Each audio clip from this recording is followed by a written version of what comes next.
Thank you for joining us. It's good to be with you. Good morning. Good morning. Good morning. First of all, how are you doing this morning? It's been a busy month over at Cincinnati. Yeah, it's been a busy several years at Cincinnati, but certainly this month, it was really great to be able to celebrate getting into the Big 12 in that expedited timeline in 2023. That was really important for us. And then the announcement of a new Big 12 commissioner here this week was really important too. So yeah, big things going on as always in college athletics and certainly at Cincinnati. I've been, and that's a great question. I've been meaning to ask, have you had a chance to speak with Commissioner Yormark, or I should say incoming Commissioner Yormark? Sorry. Yeah, so it's set up. I've gone back and forth on email, but we'll talk tomorrow, and I'll have a chance to talk to him then. But obviously, looking forward to it. Hear great things, and I think he's going to be a great fit. Yeah, he's a very dynamic interviewer. I had a chance to listen to some of his earlier pieces. I know one of the big things that's going on right now is you guys have sold out season tickets for the first time in school history, and that's a big plus. And I believe student tickets are also sold out. What kind of momentum is it like in the athletic department right now? It's at an all-time high in so many different ways. I mean, obviously, coming off of the football season that we had, but really two football seasons. We've lost two football games in 2 years. We lost to Georgia in the Peach Bowl, and then obviously Alabama last year in the Cotton Bowl in the playoffs. So, that just creates so much momentum and energy around all of our different programs. And so you feel that every day here for sure. But, to have Nippert Stadium, historic Nippert Stadium, one of the oldest stadiums in the country, come alive this last year was just so fun to see. And then that led into selling out Nippert. We've sold out our season ticket allotment. We'll have a few single game tickets still available, but those will be at a premium. And the demand is just at an all-time high, and the fervor is at an all-time high. So fun times in Bearcat land. You mentioned the excitement that's happening in Nippert Stadium right now with all this fantastic stuff happening in football. And I know that you guys have been looking at a huge campaign in order to help really expand the experience at Cincinnati for student athletes. Everything with the indoor practice facility, investments in nutrition, health and wellness. It's the Day One Ready campaign. What is the latest that's happening with that campaign right now? It's moving right along. And Day One Ready was something that we came up with early on, right after we had a chance to hear that we were going to be in the Big 12. We knew we didn't want to limp into the Big 12, and we wanted to be Day One ready to compete in all of our sports. And so that was really important to me. We had some catching up to do. Financially, we had some catching up to do. They've had a media contract that's paid them 3x what we've been making for several years. And so we know that we've got to benchmark where the Big 12 is at, find a way through donor support mostly to get to the level that we need to get to compete Day One. So that's what the project is all about. That's what this campaign's about. So $100 million campaign. We're doing really well. We're over halfway there already. And part of that, obviously, is a new indoor facility for all of our sports, but obviously for football primary use. And then we'll have a performance center, which will be mostly a football facility, but then we'll also have some nutritional elements for all of our student athletes in there as well. So that's a huge project, and we're getting tremendous support across the board from our great donors and fans. That ties into sort of a question I had. Joining the Big 12 offers a substantial financial benefit to the program insofar as increased media rights revenues, et cetera. It also increases some expenses like travel especially for non-revenue sports. I know the Bearcats will be a full member in the Big 12 after about 2 seasons, which is incredible. That's great. And we'll get, obviously prorated revenue for those first couple of seasons.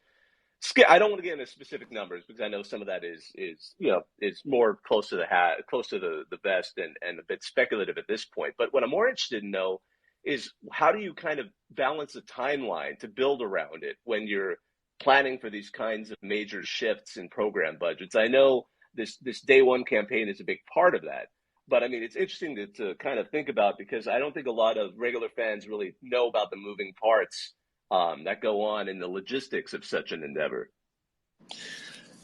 Budgeting is tricky right now, to be honest with you, but that's in a good way. We know, like you said, what our prorated media rights agreement will be for the first 2 years in the conference. But then the great thing about the timing of our entry into the Big 12 is that in 2025, a new media rights deal is coming due for the Big 12. And so it's a chance for us to step in and be full members in every way financially at that time. So we don't have to wait as long as some of the other schools that have entered into new conferences have had to wait. So that's the great thing. That the difficult part is budgeting, because you don't know what it looks like after 2025 exactly. And we're going to budget conservatively. We're going to hope for X, but we're going to budget conservatively and make sure that we stay between the poles in terms of what we're going to spend. But we also know that we're going to need to support it over the next couple of years, and then support it in a big way through donations even after 2025. Again, kind of playing catch up a little bit, being a non-Power 5 school going into the Power 5. There's just some natural things that we're going to have to do to increase in a lot of different ways. I know that one of the other things that you also have ramping up is a new partnership that you actually have for tailgating and the fan experience. I'm a little curious to know more about this Revel XP partnership. I believe they are the official hospitality partner now for Cincinnati. A couple new field level suites, all up in the north end zone. What kind of partnership does that kind of enhance the experience at Nippert Stadium and with Cincinnati Athletics? Like I said, Nippert Stadium is one of the older stadiums in the country. It's so unique to us. It's an awesome stadium because it's tucked into our campus. If you haven't been here, it should be on your bucket list of places to go watch a college football game, because again, it's so unique. But one of the things that an old stadium does is you got to find ways to reinvent it and create some more energy inside that stadium. And so one of the things that we saw as we went to a couple different places around the country, we've seen it at UCF actually, and some other locations. They started to have these field level suites, and they're great kind of party cove areas for people. Maybe not the best view, but you're right there with the action, and they're really kind of cool little spaces. And so we determined, at working with Revel XP, great partnership, we determined that we could put 7 suites in our end zone, and really just, again, make it a place that groups can get together and just have a lot of fun, birthday parties and celebrations like that. And so that's what we're going to do. It's going to be a unique experience. I'm sure we'll sell those out as we've sold out everything else in the stadium. So that will be great. And then they're also going to help us with our tailgating options. A lot of schools are going to kind of this turnkey tailgate experience, and we had not done that yet. But we are going to do that with Revel, and for a certain type of fan, certain type of donor, they just want to show up, have everything kind of laid out for them, and just enjoy the day without having to lug all their tailgate stuff around. And so that's what we're going to offer to our fans there. So excited about that. It's going to change the game day experience a little bit for us, and that'll be a great thing. You mentioned Nippert Stadium, obviously very historic, incredibly niche architecture that's been nationally recognized for some of the modern additions over the years. It definitely should be on college football fans' bucket lists. Beyond the Revel XP partnership, how do you manage the growth of the stadium and being able to respond to fan needs, increase popularity of the program, but also recognizing and retaining those unique features and trying to kind of keep up with the progress that we're seeing at a lot of these college football venues without losing the identity of the stadium? We've done some really nice things over the years, to update it, like you said, and kind of built around it. So it's an old structure with a lot of new, beautiful architecture built around it, which is kind of what makes it so unique, as you mentioned. But our suite level is fantastic. Our club level is great, and we can upgrade that experience as we go along, and we will. The other thing that we realized what we had is, although it's tucked in the middle of campus, we don't have the barrier could be moved out. So what we did is we actually expanded the reach of Nippert so that you enter into the stadium by quite a bit further out from the stadium of what it was originally. So we realized that we could use part of campus and have people get in, enjoy tailgate experience around our tennis court area, and we've got a field that we're going to use as part of our tailgating experience that actually allows you to be inside the stadium, get through security, be inside the stadium, and really enjoy the space that we have on campus. So we've been able to do that, helped us with our concession lines, helped us with our restroom lines and things like that. So that was a great improvement that we did last year. I was really proud of. And then as we go forward, a lot of questions about seating capacity. We're going to look at that. I love the demand that we have right now. Demand is always important when you're talking about stadium size. So we're going to ride the wave of demand for a while, but eventually I suspect as we continue to grow, we're going to have to look at increasing some capacity in the stadium, especially for our student population, which is really wanting to get into the stadium right now. And then also look at some of the premium areas that we could offer as we look to expand the stadium as well. One question we got from, obviously we have a lot of Cincinnati fans who follow this Twitter account, but also on Reddit, our CFB. Are the cutouts that are being used right now for FC Cincy a permanent change on the stadium in terms of, I think that was just sort of a general question because we have a lot of people who are also MLS fans, but are those going to be a permanent change? Yeah, so we did some cutouts when we brought in the MLS team, and so that did reduce capacity by just a little bit in the stadium. I'm not sure if those cutouts will stay or what we'll do with those. We haven't talked a lot about a go forward plan there. It's possible we could put some stands back there to add a few seats, but right now we're gonna keep them and then try to make a bigger decision about the scale and size of the stadium and seating capacity at the right time. I wanted to also ask about sort of just student athlete success, because I know football's been, Coach Fickle's got 100% graduation rate. And I think, how high is that APR score? Is it perfect so far? Or I know it's up there and you've had several academic All-Americans. How important are academics to, when you plan all of this? Because people always, I sometimes think, lose the bigger picture of an athletic department. And you as an athletic director, how much of a part of that is in your mind at a given time? I started talking about this a while back when our APR score came out and we got our graduation numbers and our GPA. To me, this football season ended with the APR score of 1,000 and ended with our incredible team GPA and the things we were able to accomplish in the classroom. And that completed the picture of this team. It wasn't just about the all-time greatest season in Bearcat football history, but then to see what they did academically was the whole picture. And that was really, really important to me. I think it tells a story about the culture of the program. I think it tells a story about how important academics are to Coach Fickle. It always starts with the head coach. If it's important to the head coach, it will be important to the team. And I feel that from all of our head coaches, but specifically the success in football, it just shows that, if you do things right off the field, that a lot of times it'll translate to on the field. And it's a great story for us to tell. And across the board, we had so many of our student athletes do special things in the classroom. So again, I think that's the complete picture of the season, is that 1,000 perfect score APR. It's really special. John, I can definitely confirm that with Nippert being a bucket list item. I actually got to go to one of those games in 2018 against South Florida. Mike Warren had an incredible game that day, was an awesome interview afterwards.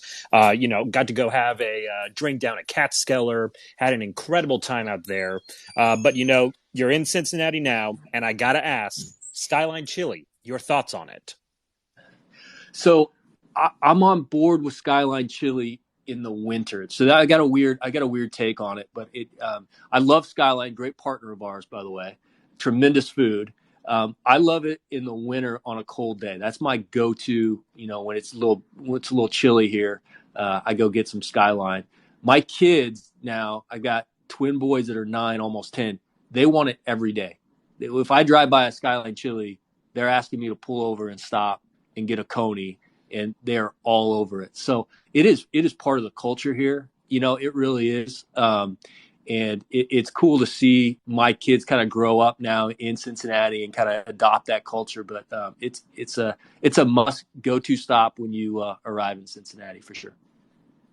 You mentioned that partnership, and I know that they have that awesome partnership where they give that big block of Skyline's Cheddar Cheese to recognize a big block of the game from the Bearcats offensive line. How does that kind of partnership come about, and what has it been like running an athletic department where you have to find these types of partnerships in NIL? That one came about with a great partnership that we had in town with a company called Empower, and a supporter of ours named Jim Price that runs that company. And he was really incredible putting that together. He immediately saw the big picture of NIL and what it could mean for our teams and our student athletes. And so he kind of orchestrated that. And it's exactly what, I've told everybody this, that's exactly what NIL is supposed to be, which is young people learning something new about the business world. They had to go participate in these commercials. They spent a lot of time working with Empower, the company that helped put that together, and Skyline Chili, and they kind of got the details of it. They got some money, they got some product, they got a chance to build their brand the right way, and we got support from one of our sponsors. And so that's what it was supposed to be. I love that commercial. It's a very high quality production, and the more of that we can do, the better. And it was so great that it was our offensive line too. And it really started with one offensive lineman that went out and then brought his teammates to the fold, which is a cool story as well. You've worked for a variety of different athletic departments over the years. So you got to see kind of how different approaches work in terms of whether you're going out and finding a new coach, retaining a coach, that kind of thing. You were on the Minnesota staff that brought in PJ Fleck.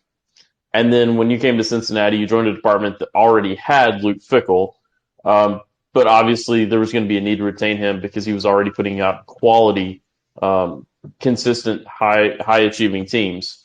Can you share some thoughts on how the experiences compare of looking for a new P5 coach based off of what you saw at Minnesota versus retaining what is about to be a new P5 coach in Luke Fickell at Cincinnati?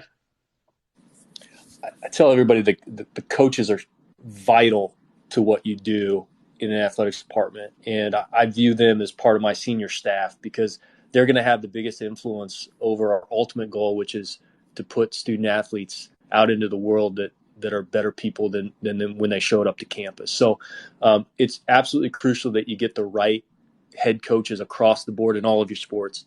But as we know, in football, both basketball, so those are crucial in terms of making sure that we've got the right individual. So when you walk into a situation and your head coach is Luke Fickell, you can't be in a better spot as a new athletic director because I tell people he's just a tremendous person, and oh, by the way, he's a hell of a football coach, and that's a really good combination and not one that you find everywhere. So I was fortunate. I knew very early on that his culture was strong. I knew very early on that he approached things the right way and that he cared tremendously for the student athletes on his team. And so, anything we could do to keep him, we were going to try to do. But ultimately, he wants to be here, and this is a place I know he feels comfortable there is not a better fit for the University of Cincinnati athletics than Luke Fickell, and we're lucky to have him. I know you've had an opportunity to work with Mark Coyle quite a bit, both at his stops as athletic director at Boise State, Syracuse, and Minnesota. Could you talk about that relationship and what you've learned from all those years working with him? It's a close relationship. He is absolutely my mentor, somebody I look up to in a lot of different ways. As I talked about Coach Fickell, I mean Mark's the same way. He's just a tremendous person, first and foremost, and has taught me so much about just how to, number one, keep your family first. Number two, really focus in on the student athlete and the student athlete experience. And if you kind of follow that as your guide, then you're going to have the right staff and you're going to do the right things. And so I wouldn't be here without him for sure. I feel like we went through a lot of different tough situations together. We had a lot of fun together. We celebrated wins and together and great moments. So I can't say enough about who he is and the departments that he has ran at Boise State, Syracuse, and now Minnesota. What is important about being a mentor? What have you learned in terms of because obviously now you're in the position to mentor those who work with you. What are some of those important things that you think a mentor should do? I think you have to be somebody that's honest with your mentee. And sometimes that means that you got to really tell them the truth about things they're doing well and things they're not doing well. And you got to be able to have that relationship. And then, I think the other thing is you've got to listen to what their goals are and then be really intentional and active about trying to set somebody up to be successful and reach their goals. And it's not easy. It takes time. That's what I really appreciated about Mark. When I first sat down and talked to him, I was working in the compliance office, and he asked me what I wanted to do. And I said, I want to be an athletic director. And, a lot of people will hear that, but then, file it away and not do much to help somebody out. But at that time, he said, I'm going to help you get there. And then he progressively over time took active steps to put me in a position to really handle a lot of the bigger issues in college athletics and understand them. A lot of times I tell this story. I felt like I shouldn't have been in the room because I didn't offer much, but he wanted me in the room, if nothing else, just to listen and learn. And I think that's really important too, is to recognize those moments where you can bring somebody up into a position that maybe they're not fully ready for, but just to have them in the room listening and learning is important too. I just have to say, I appreciate the fact that you began in compliance. I also graduated from law school in 2005. So the guy who was in my class who decided to go into athletic department moved right into the Gopher athletic department as a compliance guy. He's at Cal now. But I just think it's great. I mean, isn't that it? We're lawyers who decide they want to go into athletic departments. That's our home. We are compliance oriented people. So I think that's tremendous. Oh goodness! If you're talking about Jay Larson, he's one of the best people I know. Is that who you're talking about? Oh yeah, I am talking about Jay. Okay, I figured it's a small enough he's my guy where all of you all would know each other. Yeah, no, Jay and I were classmates, so I think that's great. Yeah, he's one of the best out there. Shout out to Jay. I was halfway tempted to ask you a Paul's graph question because I still teach torts at the U. But just to kind of to have a weird throwback to first year torts or something like that. Please don't do that. I tell people I know just enough to get myself into trouble at this point, and even that amount of knowledge is starting to slip away. So yeah, don't go there. John, speaking of a small world, I know that you are a Horned Frog, did that for your undergrad. I, too, did TCU for my undergrad. And we actually shared time on campus together. You were working with Danny Morrison, Chris Del Conte during TCU's rise to BCS prominence and the Rose Bowl win. And I was out there in the stands as a student cheering on those games. But I'm kind of curious. TCU went through the transition of being a non-AQ to being an AQ, kind of in a similar way that Cincinnati's transitioning from a G5 power to a Power 5 team. What kind of lessons did you learn from TCU during that era that you're able to apply today with Cincinnati's transition? It's a really cool symmetry there, because when I was at TCU and really at Boise State, we were always that program that was just on the brink, and we were doing everything we could to show that we could compete at the very highest level, and always felt like we deserved to compete at that level. I was at TCU when Andy Dalton had the run in football and went to the Fiesta Bowl and then the Rose Bowl, and it was just incredible. It reminds me so much of what took place here over the last couple of years, which is you're punching above your weight a little bit, and it's all about culture and the culture that Coach Patterson had there, and the culture of the athletics department. And so the symmetry, like I said, is just remarkable. And we actually just hired a CFO that spent time at TCU and was at TCU during the transition from the Mountain West to the Big 12. So that CFO, John Daniel, kind of gets the idea of what we're trying to accomplish. And so that was really important when we made that hire. On the subject of moving to the Big 12, a rising tide lifts all boats. So beyond football and basketball, are there some programs in the athletics department that you're excited for in terms of the opportunities that they're going to get in terms of moving to a new conference, maybe being on a little bit of a bigger stage than they were, having some access to some more fans, some more revenue, that kind of thing? I'm excited for all of our programs and all of our student athletes that get a chance to be a part of the Big 12 and experience that. But certainly, maybe if you dig in a little bit more, women's basketball, I think that they're going to be put on a different level of a stage. Women's volleyball, our volleyball team is going to be competing at a different level and on a different stage in my mind.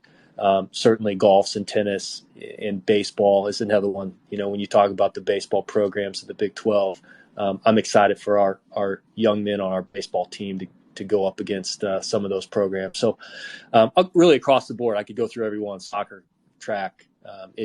They're all going to be exposed to a different a level of competition, but then a different fan bases, different locations, and different media exposure, which I'm really excited about.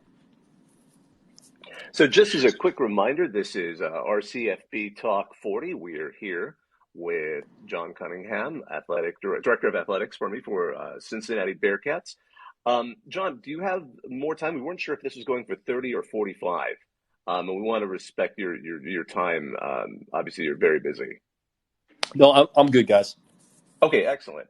So my next question was, and this might be a touch academic, but I find approaches to leadership fascinating. And as the director of athletics, who do you identify as your primary stakeholders? And I guess, how do you approach that? You have a lot of stakeholders. I think you start, I look at student athletes number one. I've got to make sure that our student athletes are taken care of. But certainly your fan base is part of that equation as well, and your donor base. We've got 400,000 living alumni. We're a big school. I think some people don't realize how big of a school we are, but 45,000 undergrad. And, we've got a lot of people that are passionate all across the country. And so I really do feel an obligation to do everything we can to steward our program so that they're excited and feel proud about what we're trying to accomplish here. So there's certainly a stakeholder. And then, we have a board, a 9-member board that is a stakeholder, and then my boss is the president of the university, Dr. Neville Pinto, and so I feel responsibility to all of them as well to keep this thing going the right way. As y'all are moving up into the Big 12, I'm sure that non-conference scheduling for football is certainly going to have a little bit of a change in philosophy, or maybe there's going to be some kind of adaptation with it. Y'all are going to be playing Pitt in 2023 and 2024. Are there any plans for extending that into the future or other series with Power 5 teams? And more importantly, is the paddle wheel trophy going to be on the table for those Pitt games? I don't know about that. I'd love to bring that back. I need to do a little research on that one, to be 100% honest with you, because it's been a while since we played them, and I wasn't here when we did. But would love to. I love all those trophy games coming from the Big Ten. I was at for 4 years.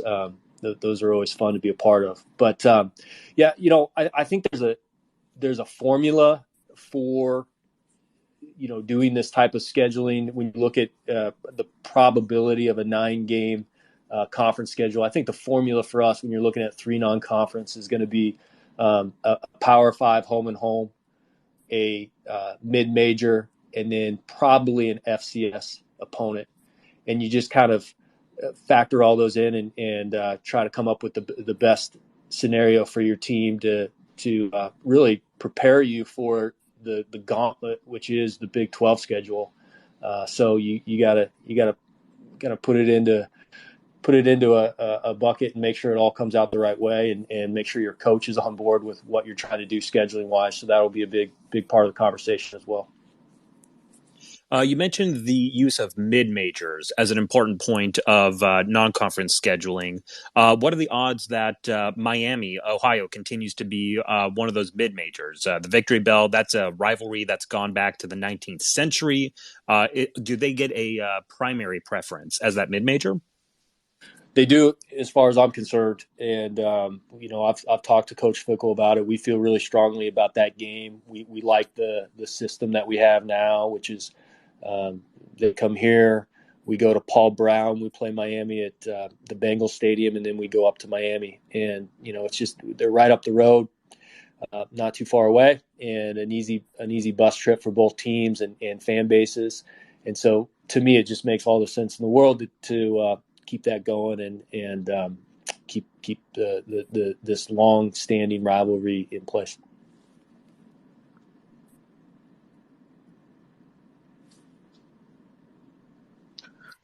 As a team a program that's transitioning from G5 to P5, is that going to play a role in your mindset when it comes to making some of these scheduling decisions, in terms of we were there, we know how hard it can be sometimes to get access to these opponents, so we're more willing to be open to playing some of the mid-major type teams when our schedule permits it?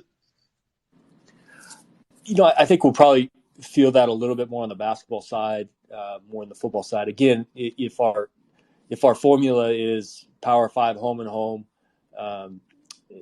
Group of 5 team, which is almost always going to be Miami of Ohio, and then an FCS, we don't really have a lot of room in the football schedule for that type of consideration. But when it comes to basketball, I think we will think about that and schedule accordingly, and make sure that we give some options to those teams around us. I think staying regional is always important when you start looking at some of those non-conference games. If you can stay regional, easier on your student athletes in terms of their travel and their time away from class, and then also great for fan bases to be able to travel as well.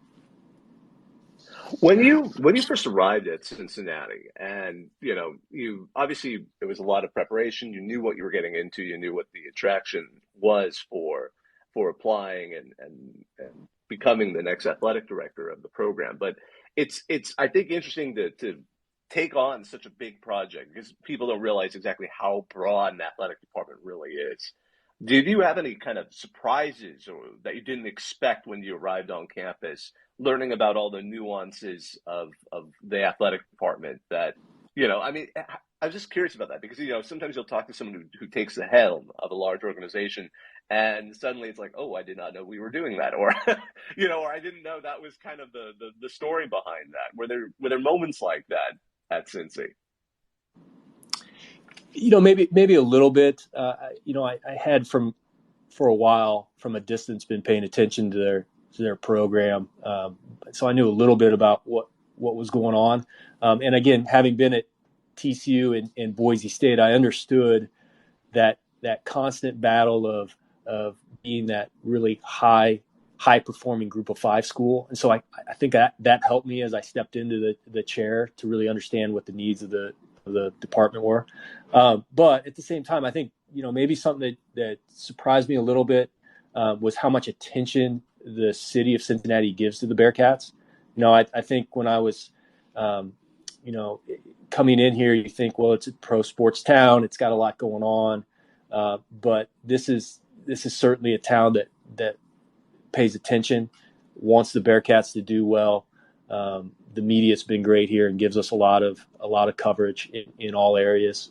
And so that really felt good coming in here. It reminded me of being in those smaller college towns, and that was really important to me. And then I think the other thing that just stands out, and I don't know if it was a surprise, but just once you get on campus, and I hadn't actually physically been here before, the most surprising thing is what we call Athletes Village, which is everything in our athletics department is in a very small footprint. And so it's so easy for our coaches and student athletes to interact, and our student athletes can basically do everything they need to do right in one building or two buildings, and then go over to campus to get their classes in. But it's just unique to our campus. And again, our football stadium's cut into that Athletes Village. We've got our tennis courts here, and our basketball arenas here, and all of our offices are in one 8-story building. So that's really, really unique and special to Cincinnati. You have a handful of traditions at Cincinnati, like down the drive, the cannon that goes off from the ROTC after scores. Is there any specific tradition that you love at Cincinnati that is unique to Cincinnati? I love down the drive. You mentioned that one. I love that our band runs down these really treacherous stairs to start the game. I think that's always fun to watch. That's a fun one.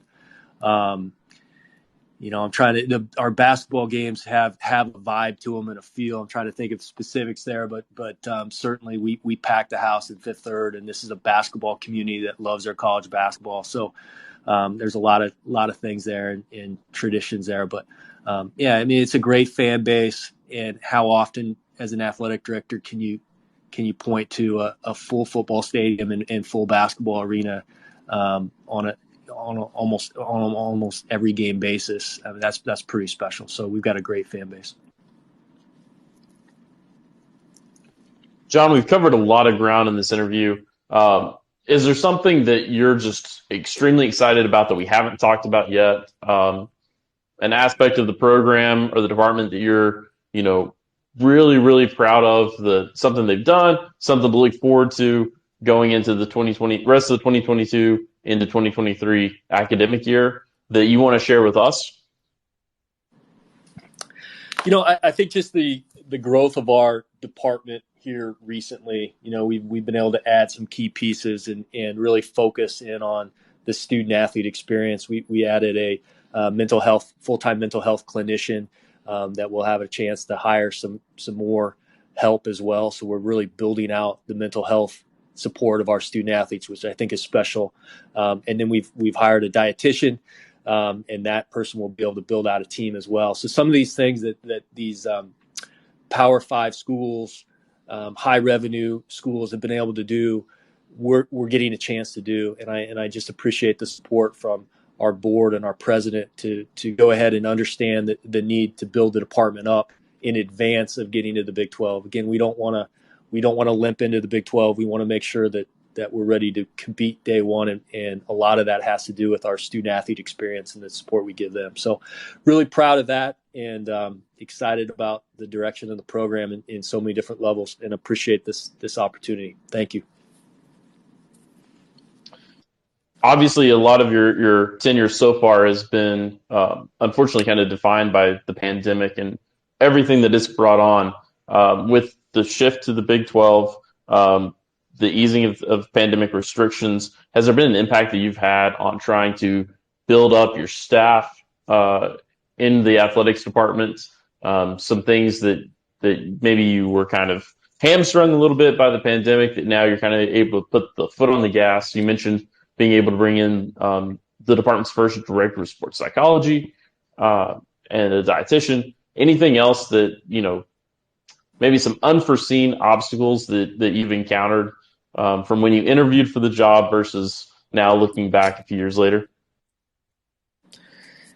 One of the things that we really wanted to focus in on again was health of the student athlete. And so the other piece to the puzzle that we brought in just recently was senior associate to oversee all health and wellness of our student athletes. And so we brought Brad Pike from Syracuse, somebody I worked with at Syracuse, trusted implicitly, somebody I think is just extremely talented, to oversee all those aspects. So strength conditioning, mental health, nutrition, training room, all would report up to him. And that was just something that was really important to me, that I had somebody on my executive team that every day was looking at the health of our athletes. And I got that from Minnesota with Joy Thomas at Minnesota, who's a tremendous administrator. And that was kind of Mark Coyle's vision as well. So took that and was able to bring that here. And again, I think that just makes us a different level of program when you start digging in on all aspects of a student athlete experience. So excited about that. Couple of final questions. One thing I'm wanting to ask, I mean, I know I read you decided midway through law school to head in athletics, in administration and obviously compliance. What advice would you give to someone who might be listening, who's interested in following in that kind of college sports administration career? One of the things that I did was I let people know sort of what my end goal was early on. Like I mentioned, I think that's always important to put it out in the universe, what you want to do.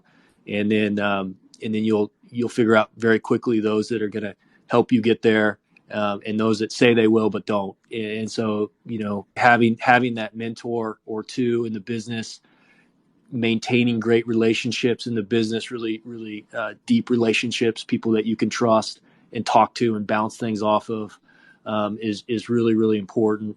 And, I think you got to have those relationships so that someday you get in the mix. And then once you're in the mix for a job, and to advance your career, then it's on you to make sure you're prepared. So I always tell people you gotta communicate with people and build those relationships just to kind of get in the mix, and then from there you take it. So that'd be my piece of advice.